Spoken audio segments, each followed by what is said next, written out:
antes de comenzar el servicio, que hace un par de días vio cerca de aquí, de la colonia, de aquí, de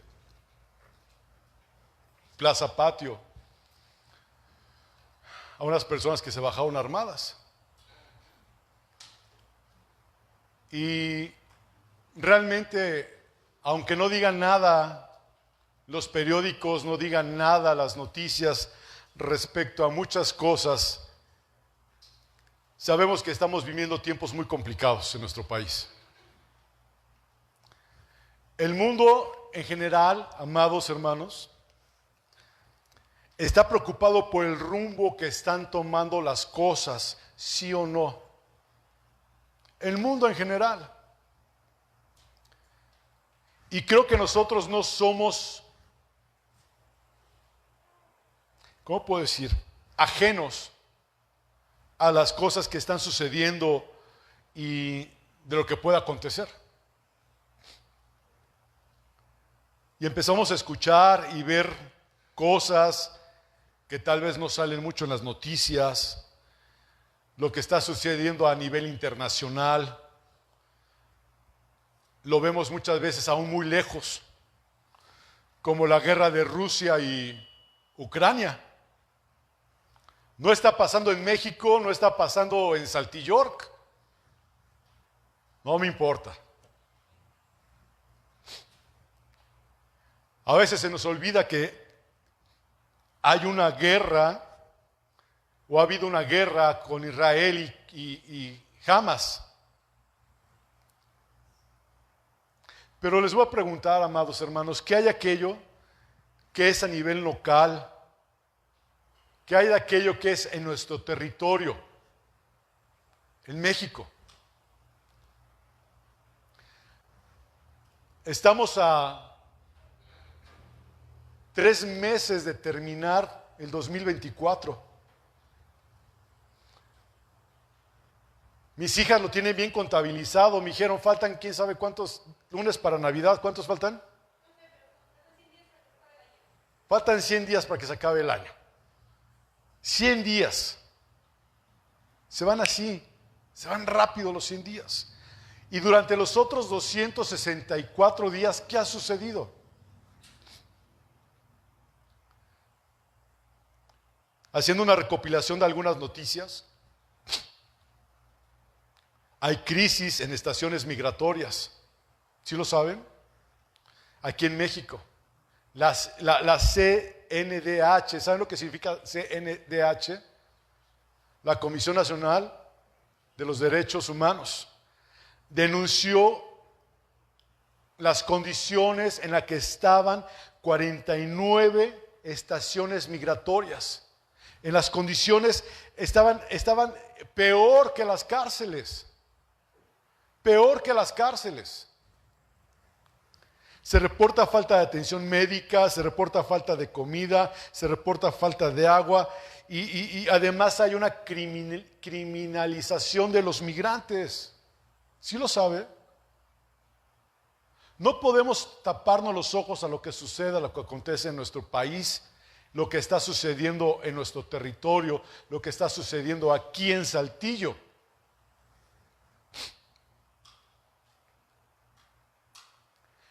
Este año, hermanos, ha habido inestabilidad económica por las elecciones.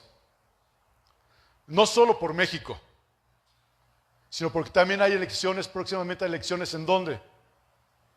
En Estados Unidos. Y todo esto crea un ambiente de inestabilidad para muchas empresas. Es increíble, hermano, lo que usted gasta o invierte, mejor dicho, en su comida. ¿Cuánto se lleva usted de súper a la semana? ¿Cuánto cuesta el kilo de carne?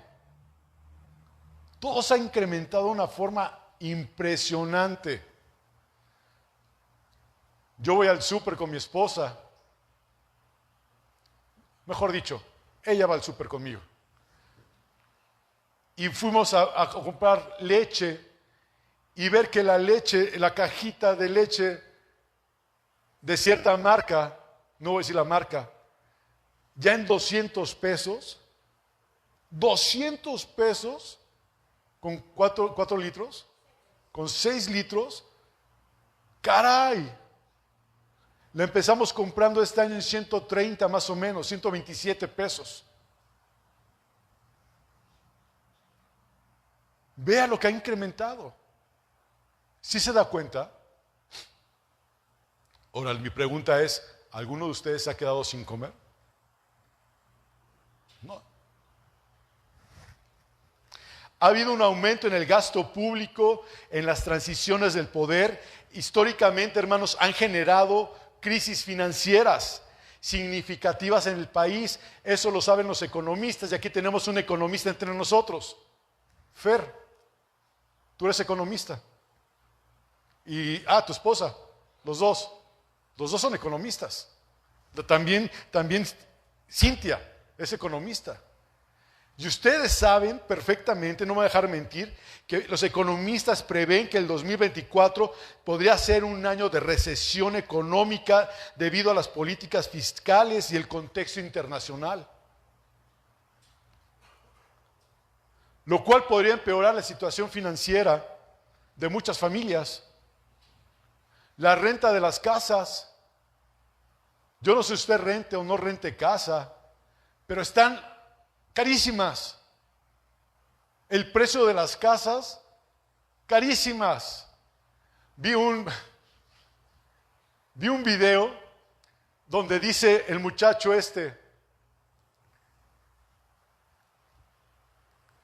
apareciendo una casa muy bonita, muy grande, lujosa, y dice, lo que yo pensé que era una casa de millón. Y luego sale la otra imagen con una casita chiquita, un huevito. Y lo que en realidad es una casa de 1 millón de pesos. Es carísimo. La inflación, sin darse cuenta, se ha incrementado muchísimo.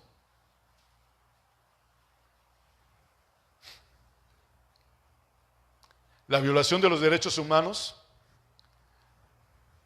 como las desapariciones forzadas y la falta de protección a periodistas. Está también la violencia ligada al narcotráfico, y los feminicidios continúan en aumento. En diversas regiones del país han sido afectados gravemente, y vemos la gente que está en Sinaloa. ¿Cuánta gente inocente está muriendo a causa de todo esto? Debido a la violencia y debido a la inseguridad que existe. El desplazamiento de la gente ha ido aumentando mucho. Miles de personas son forzadas a abandonar sus hogares. Hoy estuvimos en el hospital del Iste. Estuvimos un grupo de hermanos. Y con las personas con las que he hablado o hablé hoy, 2 señoritas o 2 señoras y un caballero, ¿saben cuántos de esos 3 son de aquí de Saltillo?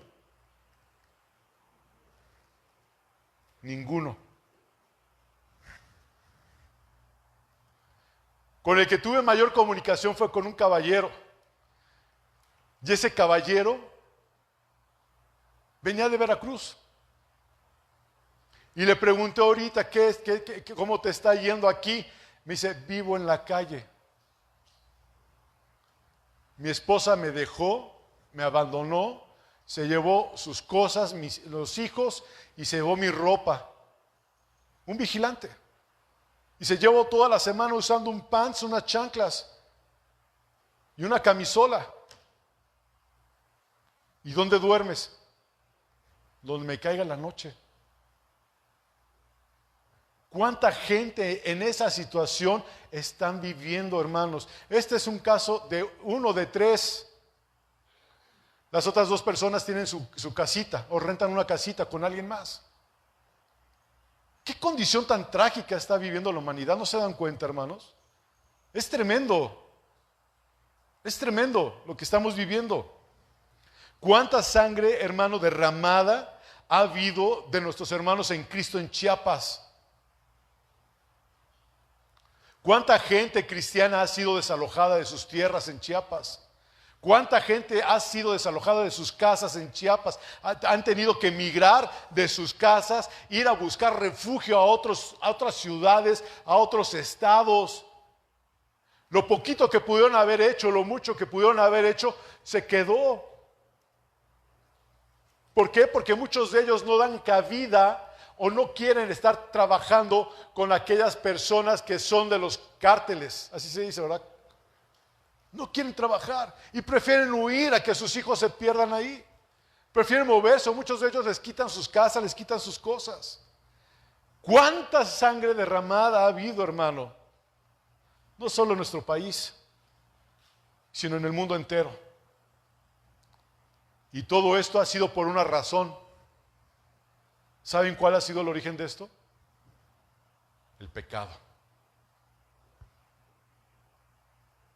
A veces creemos que es un problema político, pero realmente no es así. Existen muchos intereses de por medio, porque así como se va un gobierno, llega otro gobierno, y las cosas no mejoran. Por muy buenos deseos, por muy buenas intenciones, no son superhéroes.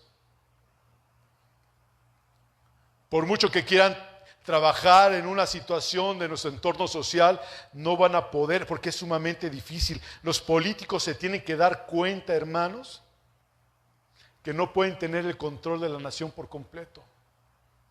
Sin embargo, a nosotros como cristianos, Dios nos manda a rogar por nuestras autoridades. Señor, ten misericordia del presidente. Señor, ten misericordia de la gente que está en el Estado, como se llama, los secretarios de Estado. Señor, ten misericordia de los senadores, de los diputados. Dios no nos mandó a juzgarlos.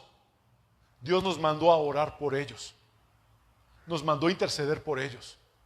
Porque ellos algún día van a dar cuentas a Dios de lo que ellos están haciendo, porque han sido puestos en autoridad.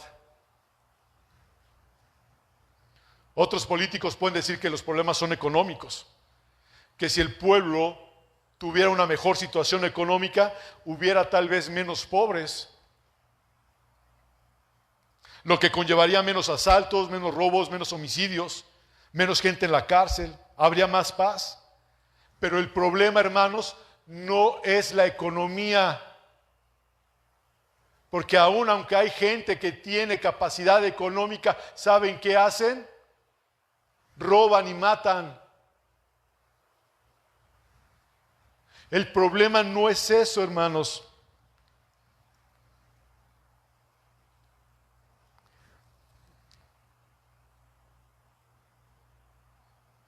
Hay naciones poderosamente sumergidas en estilos de vida completamente denigrantes.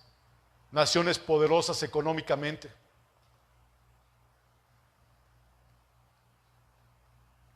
Hay gente que le gusta la cacería. ¿Sí lo saben? Pero hay gente muy rica, muy poderosa,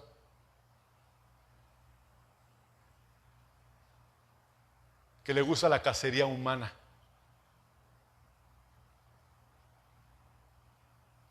Indigentes, los ponen en lugares, en sierras, los persiguen, los matan. Hay una depravación del hombre tremenda. Y solamente Dios puede cambiar los corazones de esta gente. Nadie más lo puede hacer. ¿Cuánta gente millonaria hay, hermanos, que está enferma de poder, de avaricia, queriendo tener más dinero?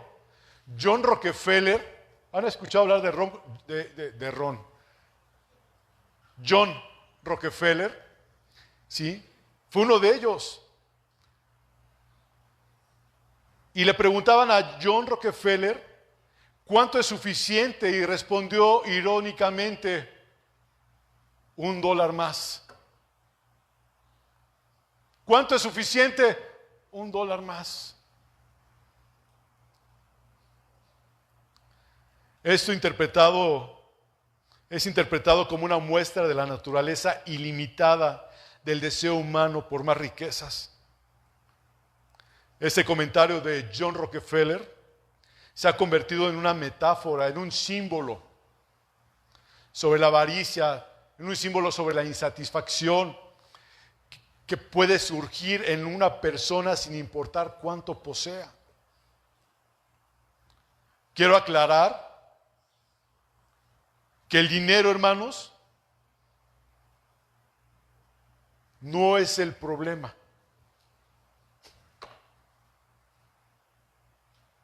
El dinero debe ser, ¿qué? Un medio, no un fin. El problema es el amor al dinero. La codicia, la avaricia es lo que te lleva a cometer males. El dinero es una herramienta neutral, pero la obsesión con el dinero puede llevar al pecado, como la corrupción, la injusticia y el alejamiento con Dios. Primera de Timoteo, vamos a la Biblia. Primera de Timoteo capítulo 6. Veamos lo que la Biblia nos dice sobre el dinero.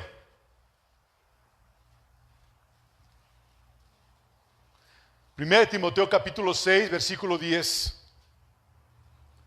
Si ya lo tiene, puede decir amén. La palabra del Señor en esta tarde dice: porque raíz de todos los males es el amor al dinero. ¿Cuánta gente ama el dinero? ¿Cuánta gente está obsesionada por el dinero? ¿Cuánta gente está totalmente desquiciada por tener más y más? Y dice: el cual codiciando algunos se extraviaron de la fe y fueron traspasados de muchos dolores. El problema, hermanos, está en el corazón. La Biblia dice que el corazón es más perverso que todas las cosas. Jeremías capítulo 17, versículo 9, por favor. Jeremías, vamos al Antiguo Testamento a leer Jeremías, capítulo 17, versículo 9. Dice la palabra del Señor: engañoso es el corazón más que todas las cosas y perverso. ¿Cómo es el corazón, amados hermanos? Dígalo fuerte, ¿cómo es el corazón? Engañoso y perverso. ¿Cómo es tu corazón? La Biblia dice que el corazón es engañoso y perverso. ¿Quién lo conocerá? Este versículo, amados hermanos, destaca la naturaleza profundamente corrupta del corazón.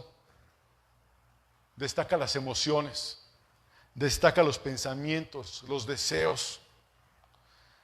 Esos deseos del ser humano tan engañosos, llenos de malas intenciones, de hipocresía, llenos de deshonestidad, llenos de maldad.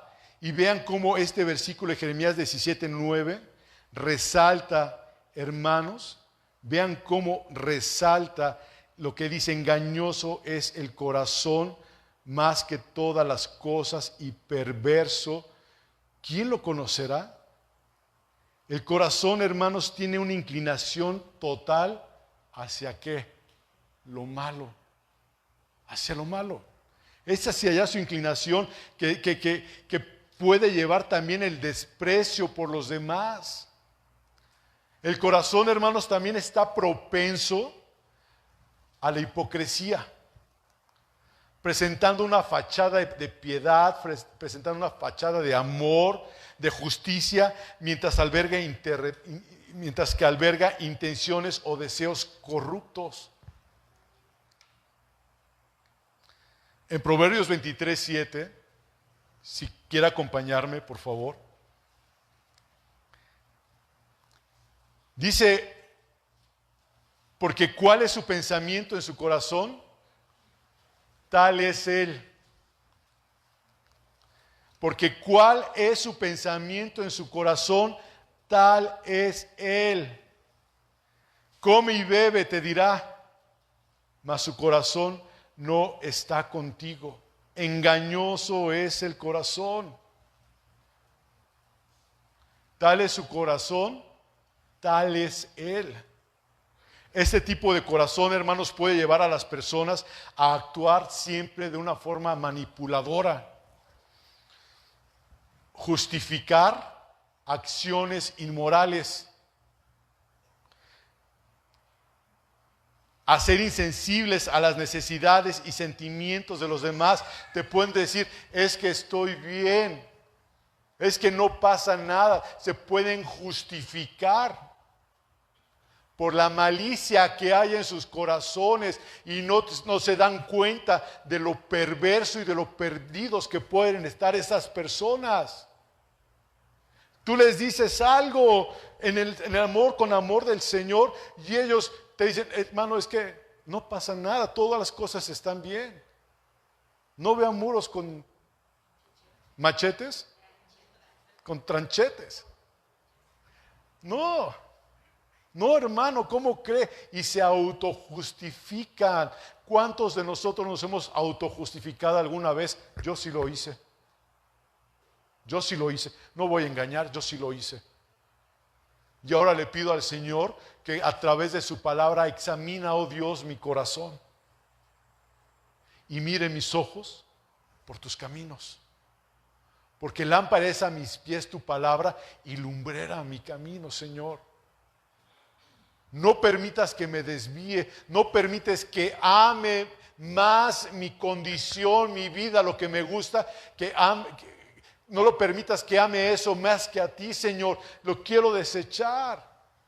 Lo quiero desechar. Y con esto me acuerdo de una ilustración que les comentaba sobre el hombre que estaba en el circo.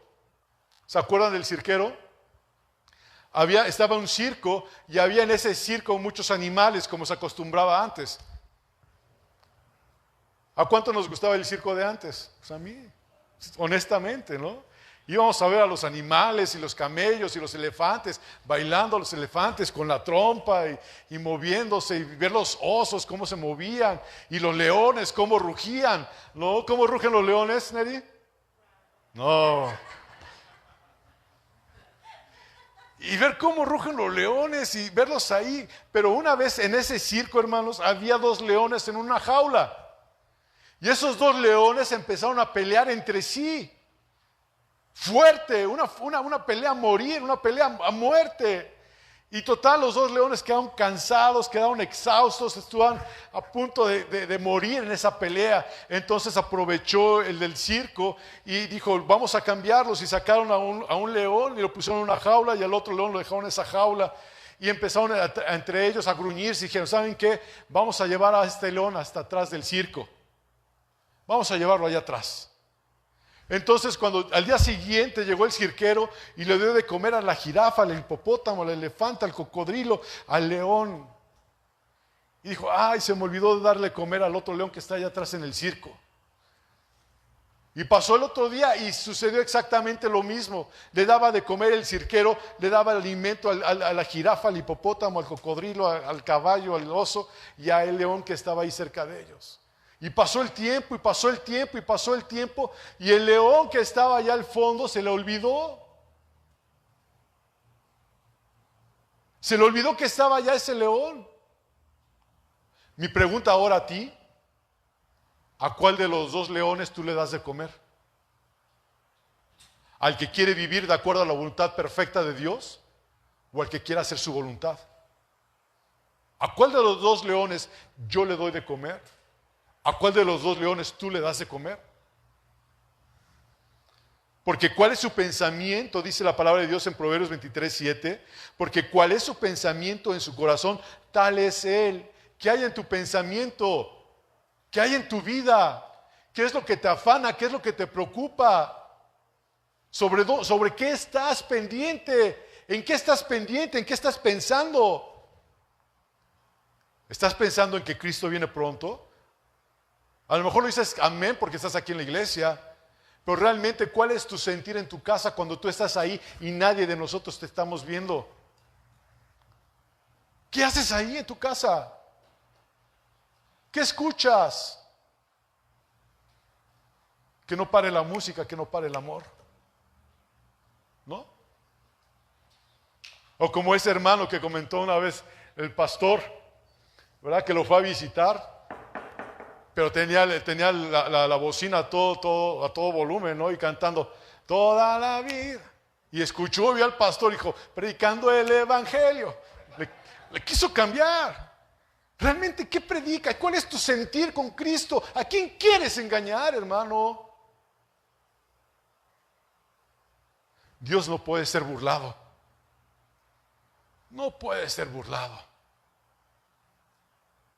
¿Cuál es realmente nuestra condición delante de Dios? ¿Qué es lo que hay en nosotros? Este tipo de corazón, hermanos, puede llevar a las personas a actuar de manera manipuladora, a justificar acciones inmorales, a ser insensibles a las necesidades y sentimientos de los demás. A menudo, hermanos, un corazón así engañoso se aleja de la verdad. Lo hemos visto aquí en las clases de los viernes. Un corazón así se aleja de la verdad, de la autenticidad, se aleja de Cristo y busca beneficios personales, busca su propia recompensa a expensas de los demás, a expensas de la integridad, a expensas de la honestidad. Busca beneficios personales y así es la carne, así es el hombre, busca lo suyo. El hombre busca lo propio en lugar de buscar las cosas de arriba. La misma palabra del Señor nos enseña que pongamos la mira en las cosas de arriba. ¿Por qué? Porque no somos de este mundo. A este mundo no pertenecemos. No pertenecemos a este mundo, amados hermanos. Somos peregrinos, somos extranjeros. Pero a veces amamos las cosas que hay en el mundo, cuando realmente lo que tenemos que amar es a aquel que hizo el universo, que es Cristo. A Él. En Jeremías vemos que a pesar de las advertencias constantes de Dios a lo largo de la historia, amados hermanos, el pueblo de Israel y Judá no escucharon ni obedecieron la voz de Dios, ni las leyes, ni el pacto. En lugar de seguir a Dios, entregaron sus vidas a sus deseos, a deseos malvados que había en sus corazones, hicieron caso omiso a la voz de Dios. ¡Qué tremendo! Tengo 3 hijas, como ustedes bien lo saben. ¿Y cómo me molesta? Cuando les grito, no voy a gritar ahorita porque gritó muy feo, ¡a comer! Y no bajan. Y no bajan. Gaby, Carlita, Paola, a comer. Como si estuviéramos mi esposa, ella y yo solas. No hacen caso. Y me siento incómodo porque les estoy hablando, porque estoy diciéndoles, ¿verdad? Que bajen y hacen caso omiso. ¿Cuánto pueblo de Dios hace lo mismo? Omiten la voz de Dios. ¿Cuántos? Y aquí en este contexto de Jeremías que les acabo de mencionar, en lugar de seguir a Dios, se entregaron a sus deseos malvados, a los deseos de su corazón pervertido e hicieron caso omiso a la voz de Dios. Jeremías 11:8. Acompáñenme, por favor.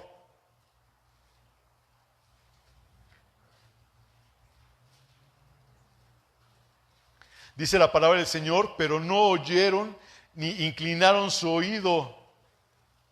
Antes se fueron cada uno tras la imaginación de su malvado corazón. Dicho esto, lo que les dije el contexto, ¿qué es lo que hacían ellos?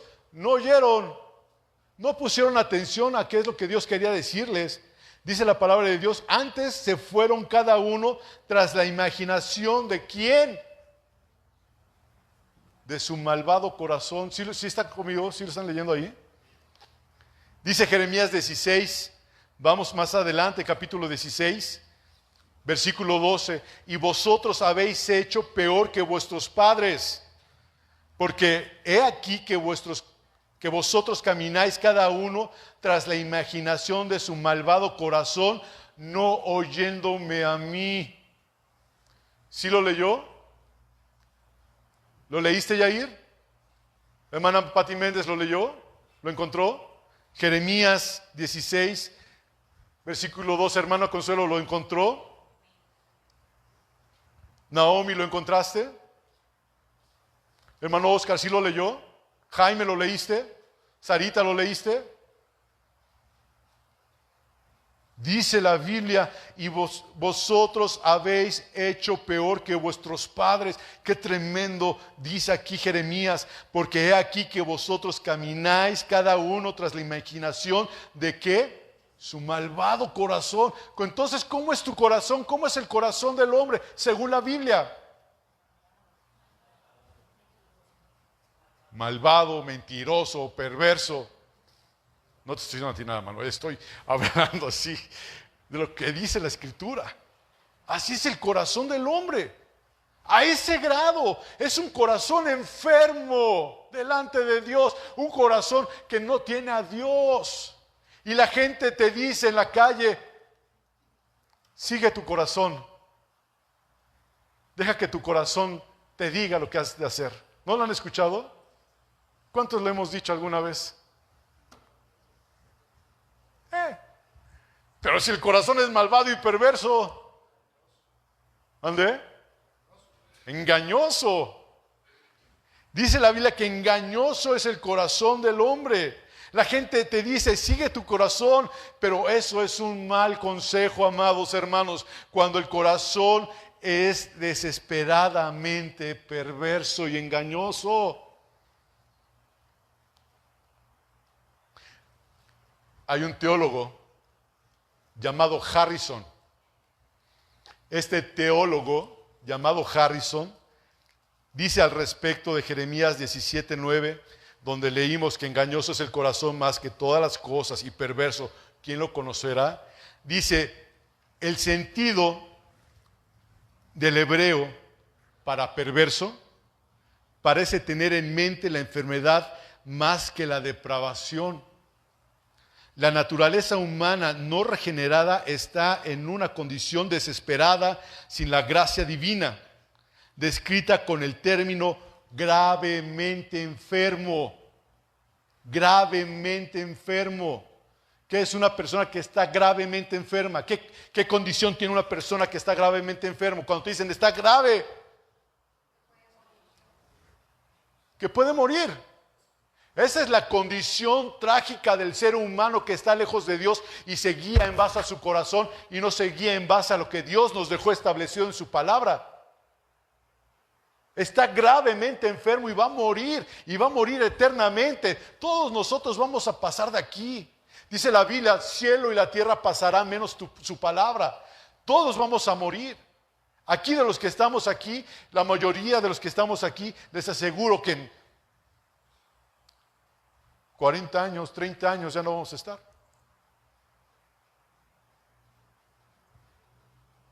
Si no es que menos. ¿En dónde vamos a abrir nuestros ojos? No es donde Dios quiera. Porque nosotros somos perversos y ¿qué merecemos? La muerte eterna. Sin embargo, Cristo vino a darnos vida y darnos vida en abundancia. Mateo 15:19.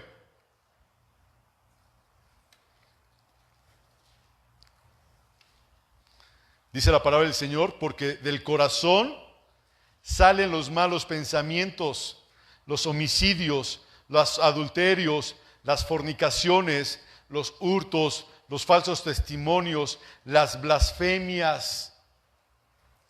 Mateo capítulo 15, el Evangelio de Mateo. ¿Qué significa evangelio, amados hermanos? Buenas nuevas.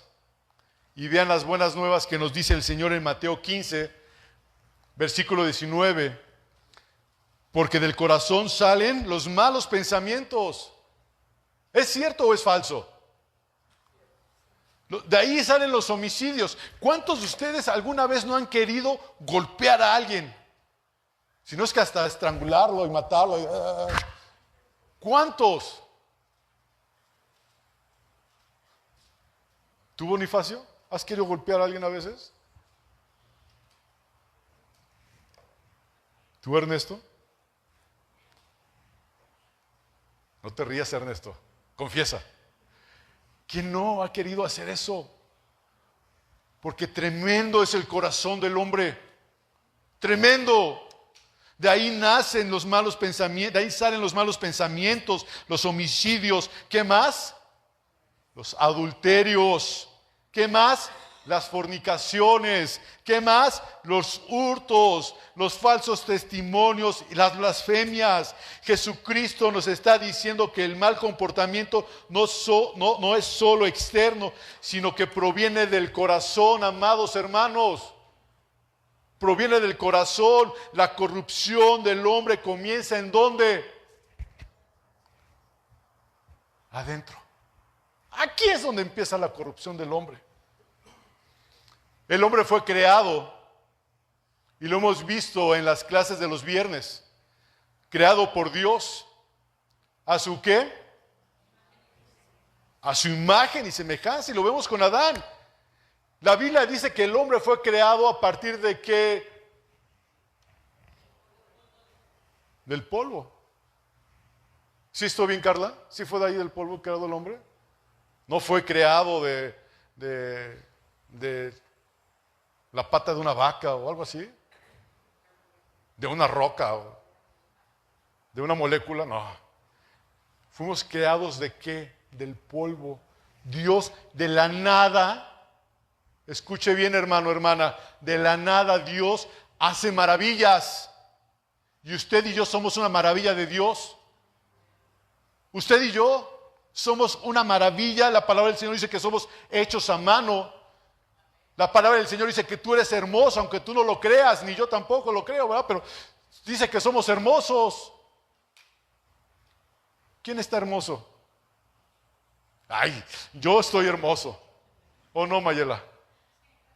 Hoy, chiquilla, te voy a invitar a comer hoy. Te voy a llevar a ver comer pastel.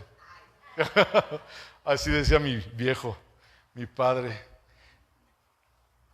El hombre fue creado, hermanos, ¿sí? De la nada, a partir del polvo de la tierra, y luego Dios sopló ese aliento de vida para que ese hombre hubiera conexión perfecta entre Dios y Adán. El primer hombre se llamó como Adán. Y había esa conexión perfecta de tal forma que dice la Biblia, hermanos, que Dios se paseaba en el huerto. Y Dios hablaba con Adán. ¿Y Adán qué creen? No tenía miedo de hablar con Dios. Y mucho menos, si no tenía miedo de hablar con Dios, y mucho menos de esas criaturas que estaban, los leones, los tigres. No tenía, Dios tenía todo bajo control. Eran mansos esos animales en ese entonces. Estaba a salvo. Adán vivía en ese lugar en un estado de completa seguridad, completa protección, porque así Dios lo había determinado. Pero un día, amados hermanos y hermanas, un día Adán y Eva violaron el mandato de Dios. Dios pronunció juicio sobre ellos, y ese juicio está en Génesis 3:16. Vamos a ir a Génesis 3:16. Vaya. Génesis 3:16 dice, Dios dice a Eva: multiplicaré en gran manera los dolores de tus preñeces, con dolor darás a luz los hijos, y a tu marido será tu deseo, y él se enseñoreará de ti. Todo lo que Dios les había permitido vivir en el huerto, todo lo hermoso que el Señor les había dado en el huerto, ¿qué creen que pasó? Se terminó. Se terminó. La tierra fue maldita. Y ahora tendrían que trabajar labrando la tierra arduamente para el sustento. ¿Se acuerdan? que Dios les dijo que con el sudor de tu rostro comerás el pan, diciéndole que así será hasta que vuelvas a la tierra, es decir, en polvo somos y polvo nos vamos a convertir. Toda la vida, Nerea estaba ahorita orando, diciendo que aquellos orando por los hermanos que tienen trabajo, los que no tienen trabajo, y por aquellos que han trabajado y ahora viven de lo que trabajaron en sus años mozos y hermosos, ¿verdad? ¡Qué bendición, hermano! ¡Qué bendición! Pero un día vamos a morir todos. Polvo somos, la Biblia lo dice, y en polvo nos vamos a convertir.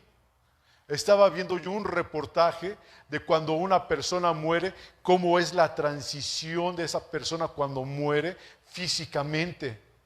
Cómo se va el cuerpo echando a perder, descomponiendo el cuerpo hasta que llega a nada.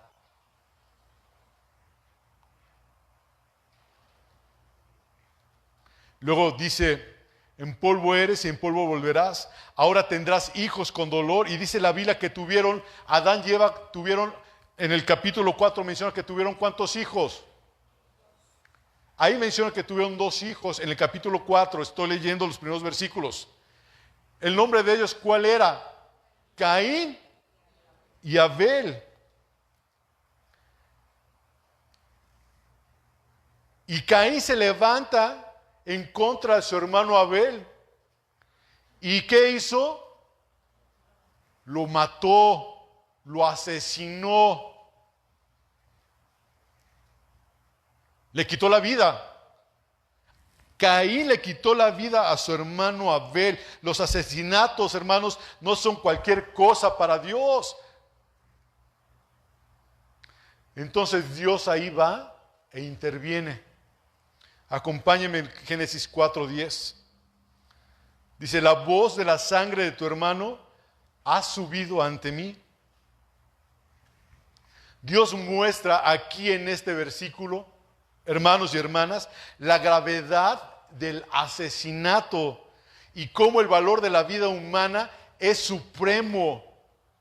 La vida Dios nos la da y ninguno de nosotros tenemos el derecho de quitarle la vida a alguien. Bíblicamente existe la pena de muerte, no lo olvide. Bíblicamente existe la pena de muerte y está establecida por Dios, la pena de muerte. Pero tú no tienes por qué llegar y, ay, me caes gordo, te mato. Tú no tienes que tener justicia propia. A menos que estés en un caso que alguien se meta en tu casa y quiera hacer algo, pues te vas a defender. ¿O quién no se va a defender? Ah, no me defiendo porque pues es pecado matar. O es pecado. Tienes que defenderte. Tienes que defenderte. Decía mi papá que él, cuando empezó su caminar con Cristo, mi papá andaba armado siempre. Mucha gente tiene la idea de que el trabajo de mi papá era como policía uniformado. Y mi papá nunca fue policía uniformado.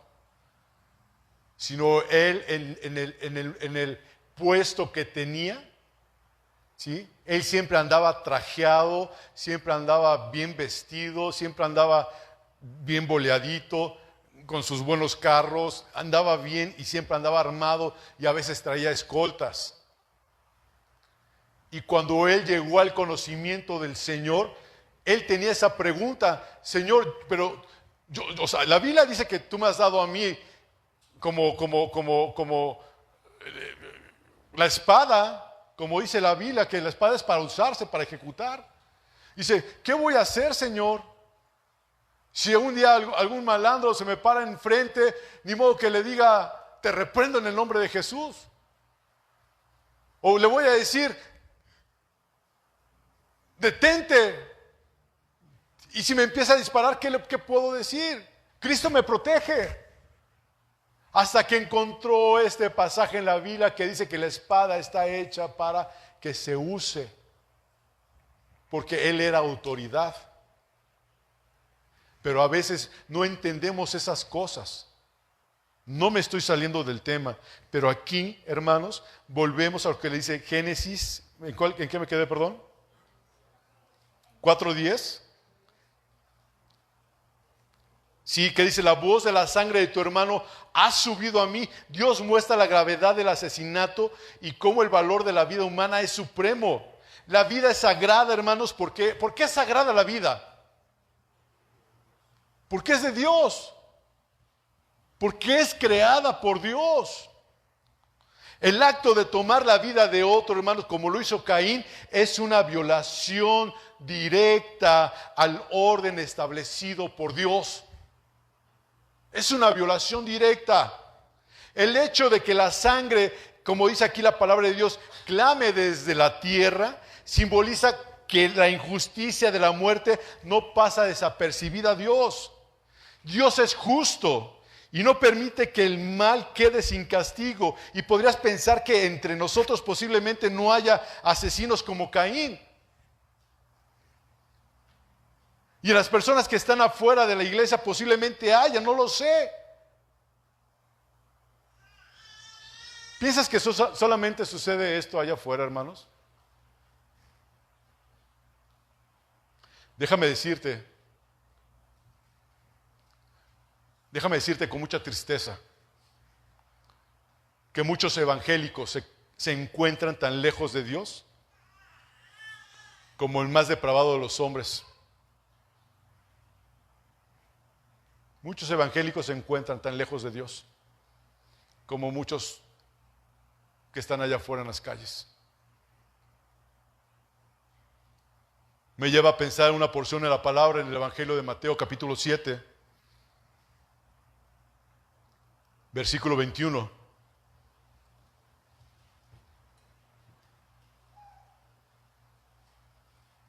Mucha gente está allá afuera, hermanos, y aquí dentro de los evangélicos dándole la espalda a Dios. ¿Sí me explico?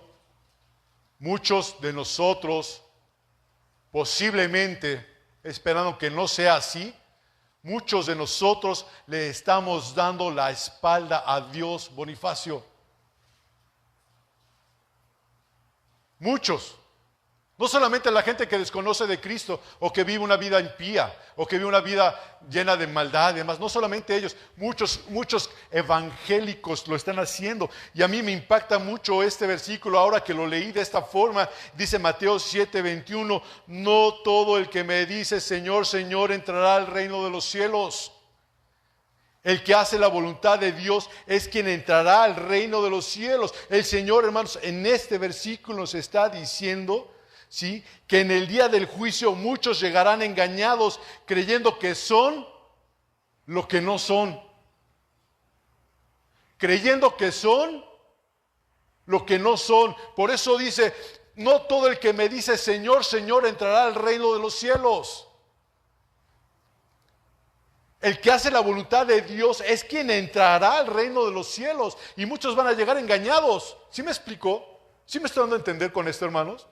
Va a haber gente que va a creer que es cristiana, que son hijos de Dios y no lo son. Y no lo son, van a llegar engañados al cielo, ahí delante de Dios. Y les va a decir al Señor, apartados de mí, hacedores de maldad. Yo nunca os conocí. ¡Qué tremendo! ¡Qué tremendo! Caín trajo del fruto de la tierra, hermanos, una ofrenda. Voy a continuar con la historia de Caín y Abel. Caín trajo del fruto de la tierra una ofrenda a Jehová. ¿Qué hizo Caín? Ofreció algo a Dios. Quiero que lo leamos. Lo leamos para tener un poquito más de contexto en Génesis 4, capítulo 1. Génesis capítulo 4, versículo 1. Dice, conoció Adán a su mujer. Quiero aclarar, no es parte del sermón, pero cuando dice la Biblia conoció, se refiere a tener sexo, ¿ok? No es de que se la presentó ahí Dios a Adán, no. Es que tuvieron relaciones sexuales, a eso se refiere. ¿verdad? Y aquí es la primera vez que yo encuentro en la Biblia que se habla sobre sexo. Cuando dice versículo 1, conoció a Adán, a su mujer, Eva, la cual concibió y dio a luz a Caín, y dijo, por voluntad de Jehová he adquirido varón. Después dio a luz a su hermano Abel, y Abel fue pastor de ovejas, y Caín fue labrador de la tierra.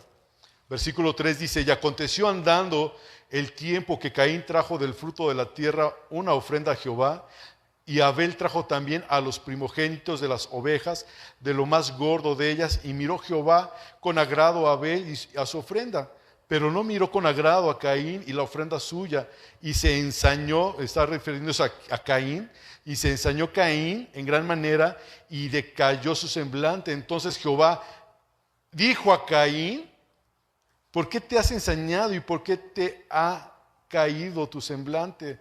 Si bien hicieres, ¿no serás enaltecido? Y si no hicieres bien, el pecado está a la puerta. Con todo esto a ti te será tu deseo y tú te enseñorearás de él. Y dijo Caín a su hermano Abel, salgamos al campo. Y aconteció que estando ellos en el campo, Caín se levantó contra su hermano Abel y lo mató. Y Jehová dijo a Caín, ¿dónde está Abel tu hermano? Y él respondió, no sé, ¿soy yo acaso guarda de mi hermano? Y le dijo, ¿qué has hecho? Dios le dijo a Caín, la voz de la sangre de tu hermano clama a mí desde la tierra. Ahora pues, maldito seas tú de la tierra que abrió su boca para recibir de tu mano la sangre de tu hermano. Hasta ahí lo voy a dejar aquí. ¿Se acuerdan que acabamos de leer Mateo 7? Mateo 7 está diciéndonos, no todo el que me dice, Señor, Señor.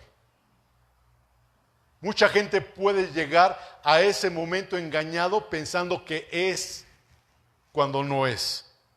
Porque la respuesta del Señor puede que les diga, apartaos de mí, hacedores de maldad. Vamos al Antiguo Testamento, al libro de Génesis capítulo 4 y leemos esa historia del versículo 1 al versículo 7. ¿Y con qué nos topamos? Con que Adán y Eva tuvieron dos hijos y el nombre de esos dos hijos son Caín y Abel. Caín ofreció ofrenda a Dios, ¿es correcto? ¿Sí lo dice así? Caín ofreció ¿qué? Ofrenda a Dios. Abel ofreció ¿qué? Ofrenda también a Dios. Pero una de los dos no fue recibido. Uno de los dos no fue recibido.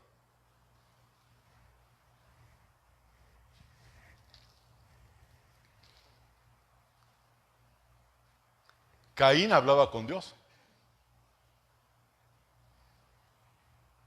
Y aún Caín, después de escuchar la voz de Dios y hablar con Dios, ¿qué decidió hacer? Desobedecer. Porque Dios lo alertó. Dios le habló. Y él, en lugar de arrepentirse, de no ensañarse con su hermano con su hermano Abel, se ensañó y lo mató. Vean cómo es esto, hermanos. El Señor está diciendo, hermanos, Caín trajo el fruto de la tierra, una ofrenda a Jehová, y ofreció una ofrenda a Dios. Y posiblemente creyó Caín estar agradando a Dios. Creyó Caín que estaba haciendo lo correcto para Dios. Porque estaba llevando una ofrenda a Dios. Sin embargo, ¿qué hizo Dios? Lo rechazó. Caín creyó que estaba haciendo lo correcto. Él creyó que estaba haciendo lo correcto. Caín fue una persona que escuchó la voz de Dios. Sin embargo, cuando Dios le habló, le advirtió, le dijo, ¿qué hizo Caín? Hizo lo que quiso hacer. Él no se arrepintió y se dejó llevar por su ira. Su reacción, hermanos, de furia en este versículo, ahorita lo vamos a leer en estos versículos, nos muestra que su corazón estaba lejos de Dios. Realmente dejó su corazón de estar alineado con Dios. Dios no rechazó la ofrenda simplemente por lo que era, sino porque no conocía el corazón, o mejor dicho, conocía el corazón de Caín. Dios le advirtió a Caín que el pecado estaba a la puerta. Vean conmigo Génesis 4:7. Le dice Dios, versículo 6, Jehová dijo a Caín, ¿por qué te haces? Dios está hablando con Caín. Y le dice Dios a Caín, ¿por qué te has ensañado? ¿Qué es ensañado? Alguien que me ayude. Daisy, ¿qué es ensañado? ¿Sabes? Se enoja. ¿Qué me dijiste ahorita? Agarró coraje. ¿Sí? Cuando te ensañas ahí con alguien, estás duro y duro, duro, hasta que ¡pum! Lo acabas. Le dice, o sea, con tanta molestia que te ensañas y ya, como las personas que están golpeando a uno y tienen tanto coraje, tanta molestia que hasta los llega a matar.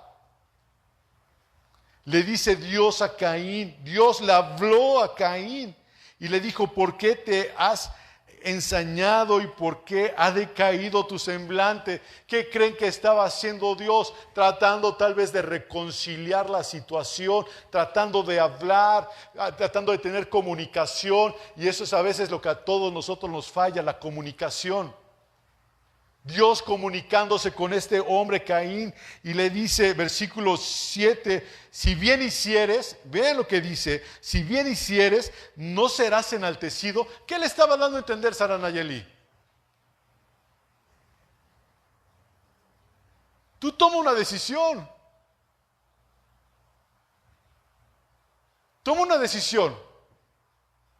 Le dice el versículo 7, si bien hicieres, no serás enaltecido.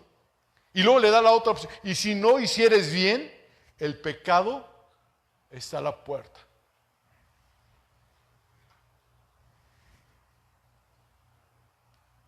A veces nos habla Dios una vez, tras otra vez, tras otra vez, tras otra vez. ¿Y qué hacemos con lo que Dios nos dice? Lo ignoramos. ¿Se acuerdan que les comenté de mis hijas cuando les hablo a comer? Que les grito, Gaby, Carla, Pao, bajen a comer. Y no. Ni me dicen, papá, no tengo hambre, papá, como al rato, papá, estoy dormida, papá. Nada. Hay un silencio. A veces Dios nos habla muchas veces a nosotros. Y nos advierte las situaciones en la vida. ¿Y qué sucede? Nos dejamos guiar por el corazón. ¿Se acuerdan que lo vimos hace rato? Déjate llevar por lo que te dice tu corazón, por lo que te dicta el corazón. ¿Qué te puede dictar el corazón si la Biblia te dice que el corazón es engañoso, que el corazón es perverso? Si Dios te está dando una dirección, sigue la dirección de parte de Dios. Su reacción de furia ante la corrección de Dios muestra que su corazón estaba lejos de ser alineado con Dios. Dios no rechazó la ofrenda simplemente por lo que era, sino porque conocía el corazón de Caín. Dios le advirtió a Caín que el pecado estaba a la puerta, esperando dominarlo, pero que él debía dominarlo. El principio es relevante para los cristianos hoy, ya que constantemente enfrentamos tentaciones, hermanos, y debemos estar vigilantes para no permitir que el pecado entre en nuestras vidas. La palabra del Señor en la primera epístola de Pedro, capítulo 5, versículo 8, hermanos, nos exhorta a estar sobrios y vigilantes, atentos totalmente, porque el diablo está buscando a quién devorar. El diablo está buscando a quién devorar. Y muchas veces andamos en la carne, y si tú andas en la carne, el diablo, ¿qué va a hacer? Te va a devorar. Si el diablo anda como león rugiente.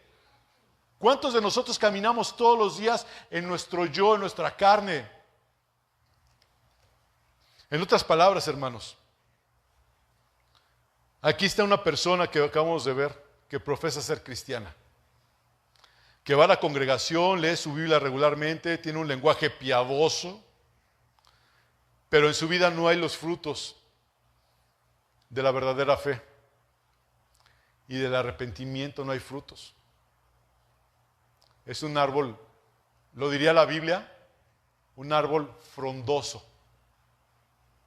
¿Se acuerdan del árbol frondoso que vio Jesús? Una higuera. ¿Se acuerdan de la higuera? ¿Y qué pasó cuando Jesús se acercó a esa higuera frondosa?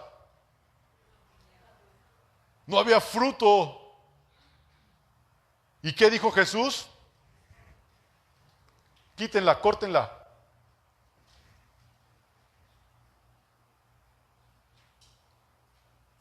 Hebreos 11:4 nos habla de Abel y nos dice que Abel ofreció su sacrificio al Señor por fe. Lo que implica que lo que hizo fue con la actitud correcta ante Dios. Dios conoce la gravedad del pecado, hermanos. Eso nos dice la gravedad de vivir alejados de la ley divina. Y lo voy a decir como si lo estuviera escribiendo con letras gigantes, con letras mayúsculas, bold, no sé, por no gritar. Hermanos, digo que todos nosotros tenemos, todos, absolutamente todos los que estamos aquí, tenemos la gran necesidad de redención. Todos los que estamos aquí. Yo el primero de ellos. Todos tenemos la necesidad de perdón de Dios. Todos tenemos la necesidad de Cristo. Todos tenemos la necesidad. Si estás aquí en esta tarde, hermanos, porque tú tienes tanta necesidad como yo de ser perdonados por tantas cosas que hemos hecho, vivido. Dice 1 Corintios 10:12, así el que piensa estar firme, mire que no caiga. Ninguno de nosotros puede decir, yo estoy bien, yo estoy caminando bien. No, hermanos. Nada está oculto para Dios. Vamos a Jeremías 23:24, por favor. Ya estoy terminando.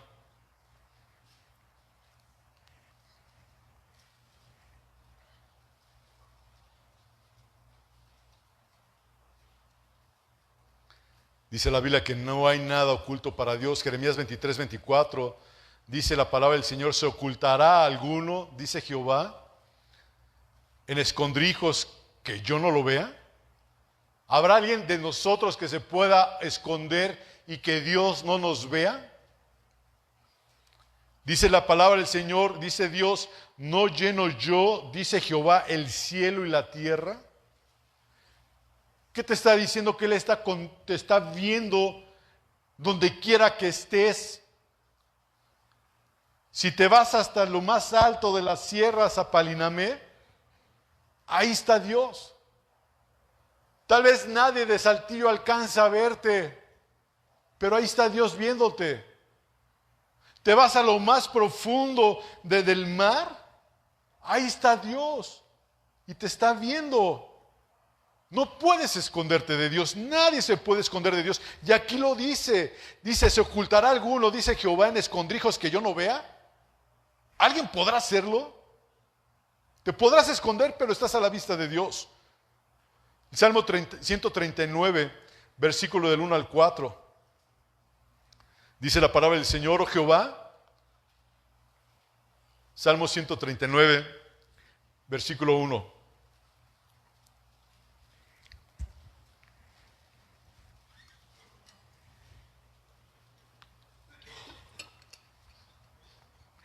Dice, oh Jehová, tú me has examinado y conocido. Tú has conocido mi sentarme y mi levantarme. Has entendido, sí, ¿verdad? Has entendido desde lejos mis pensamientos. Has escudriñado mi andar y mi reposo. Y todos mis caminos te son conocidos. Pues aún no está la palabra en mi lengua. Y he aquí, oh Jehová, tú la sabes toda. ¿Qué está diciéndonos aquí Dios, el Señor? Que Él conoce todo de nosotros. Él conoce nuestro pasado.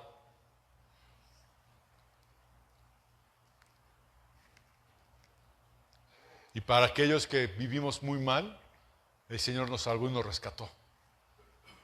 Éramos de lo peor, o quién no fue aquí de lo peor. Y Dios nos salvó, nos rescató. Conoce nuestro presente y conoce nuestro futuro. Él conoce a la hora que te vas a acostar, que te vas a levantar.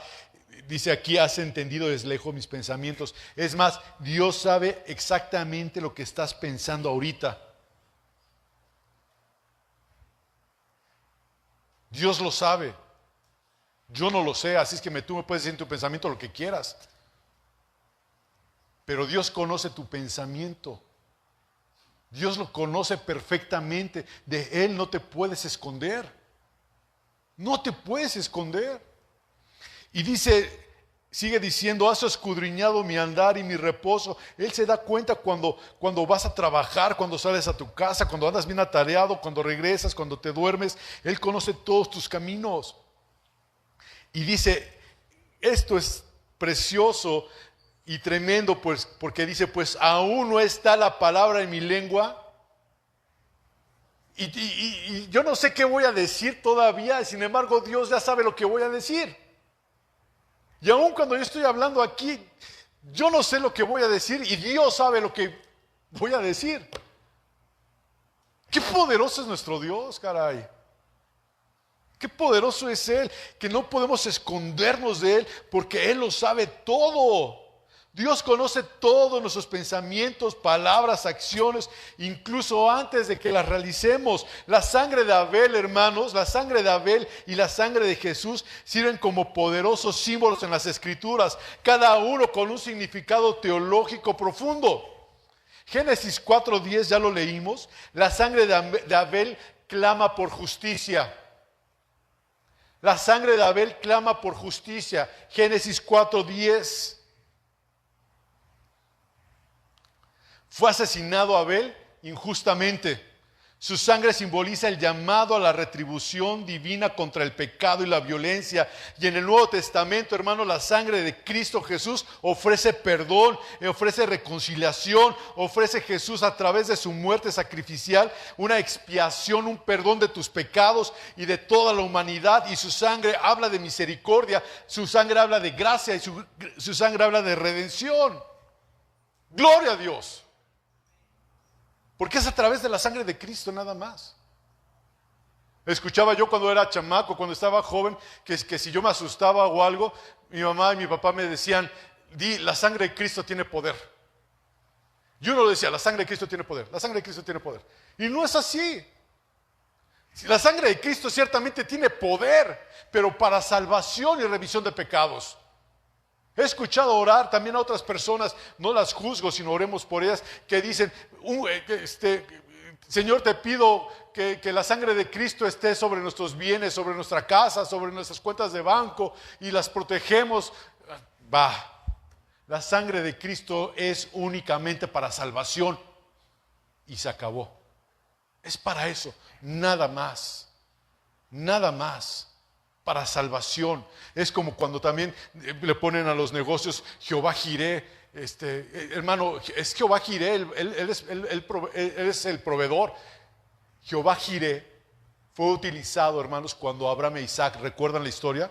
En alguna otra ocasión vamos a profundizar en esto, pero Jehová Jireh fue cuando llegó el momento en que Dios proveyó el cordero en lugar de Isaac. ¿Recuerdan la historia más o menos?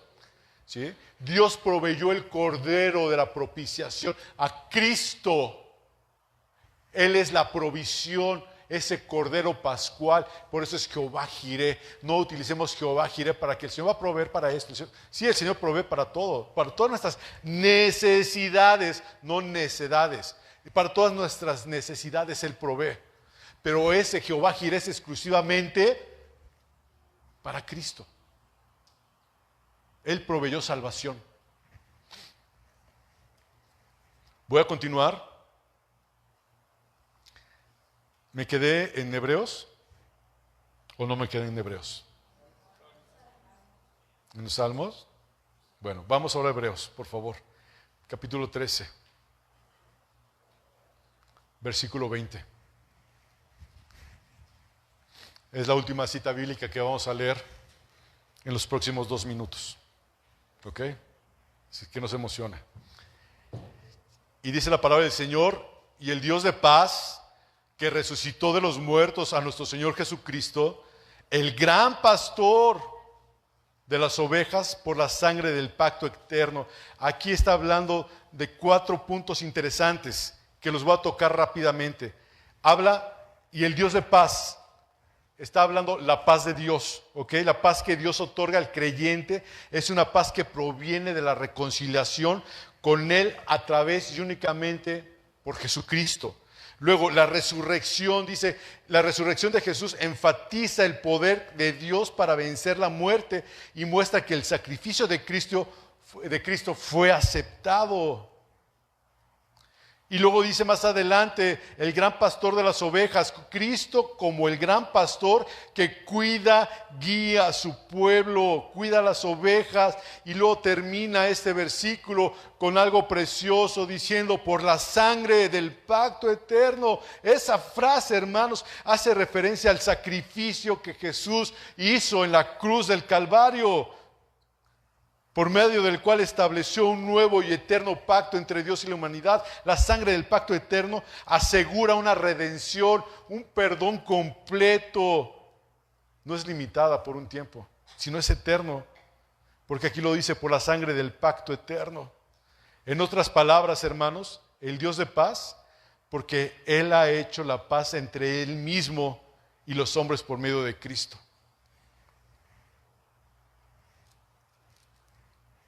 Quiero terminar con esta historia.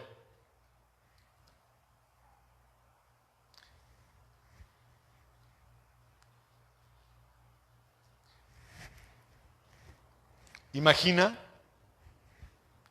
un jardín precioso, un jardín hermoso. ¿Cuántos en su casa tienen la oportunidad de tener 1 metro cuadrado de jardín o más? ¿A cuánto les gusta cuidar su jardín? Que sea bonito, bien podadito, que tenga plantitas bonitas, que tenga girasoles, rosas, petunias, no sé qué tantas cosas más. Se ve bonito. Yo salgo cada tercera noche a regar mi jardín. Tengo 1 metro y cachito, pero soy feliz, ¿verdad? Y más feliz cuando llega el jardinero y me cobra tanto. Y digo, ay, qué bueno que no tengo tanto jardín, ¿verdad? Y no es que me duela el codo, pero imagínense, hermanos, un jardín hermoso, así bonito, lleno de flores, de árboles frutales, un jardín que parece ser en un lugar perfecto. Y sin embargo, en el rincón de ese jardín, en el mero rincón de ese jardín hay una puerta. Y esa puerta está oculta por una enredadera. Y dentro de esa puerta, hermanos, el dueño del jardín guarda las plantas marchitas, guarda las hierbas malas, guarda las hierbas venenosas, guarda lo que recoge de su jardín, que ya está así medio feíto, y lo pone ahí. Y está bien escondido porque tiene unas enredaderas. ¿A cuánto les gustan las enredaderas? A mí me gustan las enredaderas, ¿no? La uña de gato, la única que me sé porque la tengo en casa, ¿verdad? La uña de gato, tapando ahí. O las que huelen rico que nunca se nos dieron, ¿cómo se llaman, Mayela? Jazmín. Compré jazmín, dije, va a oler mi jardín a jazmín, pero no olió más que a nada. Y detrás de esa puerta, hermanos, guarda este señor todas esas cosas. Y aunque el jardín parece bonito, se ve muy espléndido por fuera, realmente ahí en esa puertecita hay un desorden. Hay un desorden que nadie más puede ver. Y un día, hermanos, llegó un amigo a visitarlo y le dijo, oye, qué bonito jardín tienes. Pero, ¿sabes qué? Como que hay algo como que no checa. Aquí en tu jardín está muy bonito, pero hay algo como que no está bien. Y a la medida que este hombre empieza a platicar con el dueño del jardín, hermano, se da cuenta de que este hombre, el dueño del jardín, no está siendo totalmente honesto. Y este amigo le pregunta, Oye, ahí en la puerta de tu jardín, ¿por qué se ve abultado ahí? Se ve abultado ahí en esta enredadera como que está más salido, no sé, se ve muy raro. ¿Por qué lo tienes así? Y el dueño del jardín, un tanto avergonzado, un tanto tímido, trata de cambiar el tema. Sin embargo, el amigo que lo había ido a visitar estaba insistiendo, ¿qué tienes ahí? Y sin embargo, él decía, no hay nada. Y le recordaba a este amigo, acuérdate de que hay alguien que puede ver tu desorden aunque yo no lo vea. Acuérdate que alguien sabe que hay allá dentro de ese desorden que tienes, aunque yo no lo pueda ver. Aunque tú lo estés tapando, hay alguien que lo sepa. Hay alguien que lo ve todo. Y le recuerda a este amigo que Dios conoce incluso las intenciones de su corazón y que no hay nada que pueda ser ocultado de él. El dueño del jardín finalmente, con muchas lágrimas en los ojos, le dijo, es cierto, adentro de esa puerta hay un desorden. Se da cuenta este hombre que no necesita esconderse porque Dios está dispuesto a ayudarle y a limpiar su jardín y a restaurar su belleza. A través de este proceso, hermano, aprende que la verdadera paz viene de ser honesto con Dios y permitir que su luz entre en las áreas más oscuras de tu vida. Por eso te recuerdo lo que dice la palabra del Señor. Cuando le digas y ores a Él, Señor, perdóname a mí aún los pecados que me son ocultos. Porque hay veces que ocultamos cosas y no podemos ocultarle nada a Dios. Dios lo conoce todo, absolutamente todo. Padre, una vez más, delante de ti estamos en esta tarde, Dios. Y te doy gracias, Señor mío, por primeramente la salvación que nos das a los que estamos aquí, Señor. Y si hay alguien, Señor, que no ha sido salvo, te ruego que tú salves esa vida, Padre. Que tú tomes el corazón de esa persona que viene con necesidad de conocerte. Que tú tomes, Señor mío, Padre, la mente de esa vida que, Señor mío, Padre, necesita ser transformada. Yo necesito ser transformado, Señor. Yo necesito ser cambiado con el poder de tu palabra, Señor mío. Yo necesito, Padre Dios, que vengas y explores mi vida, Padre Dios, y me redargullas de todo mal, Señor. Y así como yo lo necesito, seguramente hay alguien más que lo necesite, Dios. Padre, no queremos llegar a presentarnos delante de ti, Señor mío, creyendo que somos, Señor mío, cuando no hemos sido, Señor, Padre, realmente, Padre, perdonados o no hemos sido honestos en nuestra forma de vida, Dios. Tú lo sabes todo y tú lo conoces todo y de ti no podemos ocultarnos. Nadie se puede esconder de ti, absolutamente nadie en el universo se puede esconder de ti, Dios. A veces salimos de aquí, Dios, y cuando estamos solos en casa, Padre, y empezamos a agarrar el celular, tal vez empezamos a ver cosas que no deberíamos de ver. Y no me refiero, Señor mío, solamente a temas, Señor mío, de pornografía, sino tal vez temas de chisme, Señor mío, aún, Padre Dios, dentro de las familias, de los hermanos. Señor mío, Padre, ayúdanos, Señor, a evitar todo aquello, Padre, que pueda contaminar nuestra vida, Dios. A saber discernir entre lo bueno y lo malo, Dios. A que no creamos que somos lo suficiente maduros para no caer, Dios. Por eso, Señor mío, tu palabra, Señor mío, nos ha sido clara, Padre, en lo que dice en Corintios 10:12, que el que piense estar firme, mire que no caiga. Creo que esta enseñanza, Señor, ha sido una advertencia para mi vida, Dios. Padre, de cuidar mi vida, cuidar mi corazón, Señor. De cuidar mi mente y cuidar mi caminar, Dios. Te ruego que lo cuides, que no me permitas que camine engañado, Señor, sino ayúdame a caminar en tu verdad. Como dice tu palabra, por muy torpe que sea, Dios, si ando por este camino, Padre, de santidad, no me voy a extraviar. Y es lo que deseo, Señor, no extraviarme, ni que tampoco tu pueblo que se reúne aquí se extravíe, Señor. Gracias por habernos honrado con tu presencia en este lugar, Dios. Señor, ahora que vamos a salir, te ruego que vayas con cada uno de nosotros, Señor. Que guarde nuestra salida y nuestra entrada, Padre. Te ruego misericordia por nuestros hijos, por los niños, Señor mío, que están allá atrás en su clase, Dios.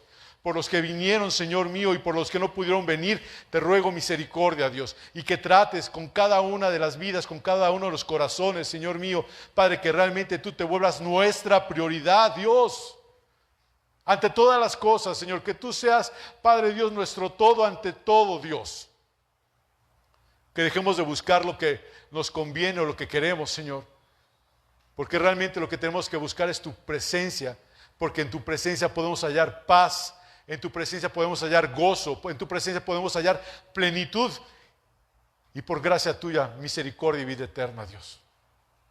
¿En dónde más lo podemos hallar? En ningún lado más que en ti, Señor. Vamos a partir de este lugar, que la gracia y la misericordia de tu Santo Espíritu nos acompañen hoy y siempre hasta que tú vengas, en el nombre de Jesucristo. Amén.